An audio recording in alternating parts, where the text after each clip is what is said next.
vaan kaikille, että tänään mä näytän, miten tehdä tää ihmeen pehmeä muovailuahan tuntuinen juttu. Let's aloitetaan. Sä tarvitset perunajauhoja tai maissijauhoja. Mieluiten pirkaan jotain jauhoja, koska no, miksei. Ja saippua. Ja kipon.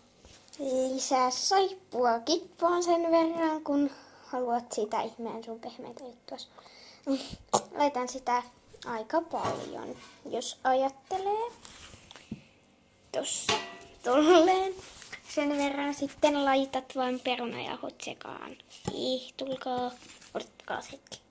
Ja sitten sekoita oikein kunnolla ainekset sekaan. Ja sitten tältä sen pitäisi näyttää, kun sä oot sekoittanut sitä. Mut sit sä voit ottaa sen käteen ja silleen muotoilla sitä. Ja sitten tältä sen pitäisi näyttää. Kiitos kun katsoit videon ja ensi videoon, moikka!